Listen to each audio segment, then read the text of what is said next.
दिल्ली में बजा बीजेपी का डंका, आम आदमी पार्टी का सुपड़ा साफ। जी हां, दिल्ली में बीजेपी का डंका बज चुका है। बीजेपी को 70 में से 48 सीटें मिल चुकी हैं, वहीं आम आदमी पार्टी को 22 सीटें मिली हैं। यानी कि दिल्ली में बीजेपी की सरकार बन चुकी है। अब देखते हैं कि मुख्यमंत्री कौन बनता है। चलिए जानते हैं।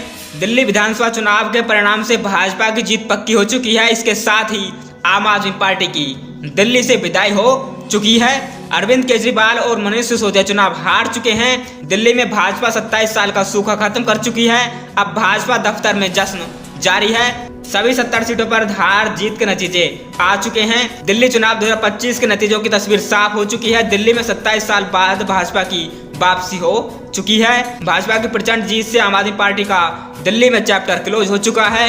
दिल्ली की कुर्सी पर अब भाजपा काबिज हो चुकी है। इसके लिए उसे 27 साल का लंबा इंतजार करना पड़ा। दिल्ली की सभी 70 सीटों की तस्वीरें धीरे धीरे साफ होती नजर आ रही हैं। अब हार जीत के नतीजे भी सामने आने लगे हैं।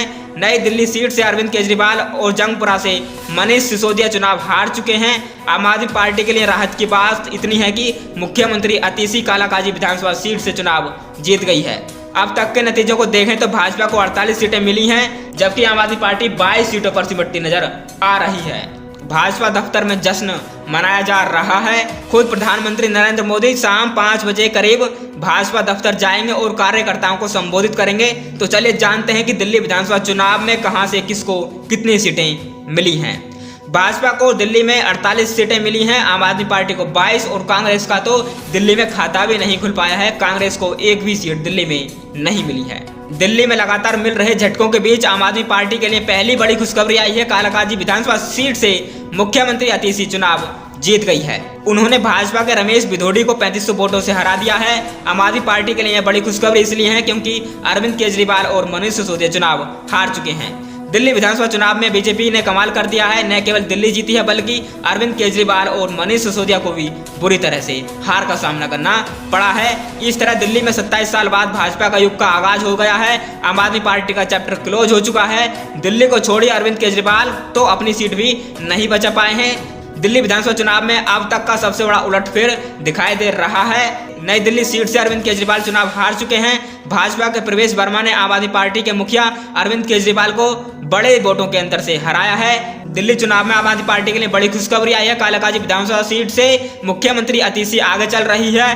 अब तक 10 राउंड की वोटों की गिनती हो चुकी है। दिल्ली में कांग्रेस एक बार फिर खाली हाथ रह गई है। इस बार उसने आम आदमी पार्टी से अलग होकर चुनाव लड़ा था, मगर यह फायदे का सौदा साबित नहीं हुआ।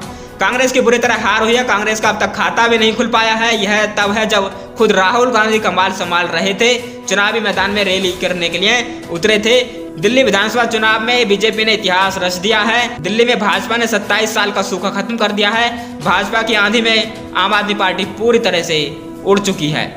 दिल्ली में अब भाजपा का राज हो गया है। खुद मनीष सिसोदिया चुनाव हार चुके हैं। अरविंद केजरीवाल पर भी हार का खतरा मंडरा रहा है। नई दिल्ली सीट से वह पीछे चल रहे हैं। भाजपा दफ्तर में जश्न का माहौल है। दिल्ली विधानसभा चुनाव में अब रिजल्ट का सिलसिला शुरू हो गया है। रुझान अब नतीजों से बदलने लगे हैं। दिल्ली में भाजपा की जीत हो चुकी है। दिल्ली की विश्वासनगर विधानसभा सीट से भारतीय जनता पार्टी के उम्मीदवार ओम प्रकाश शर्मा ने जीत दर्ज की है। रुझानों में भारतीय जनता पार्टी को बहुमत मिलता दिखाई दे रहा है। नई दिल्ली विधानसभा सीट से खुद आम आदमी पार्टी के मुखिया अरविंद केजरीवाल पीछे चल रहे हैं। तो दोस्तों, इस प्रकार दिल्ली में बीजेपी की सरकार बनती दिखाई दे रही है, यानी कि बन गई है। और आम आदमी पार्टी का दिल्ली से सुपड़ा साफ हो गया है। राहुल गांधी तो दिल्ली विधानसभा में अपना खाता भी नहीं खुल पाए, एक सीट भी नहीं ले पाए। दोस्तों, फिलहाल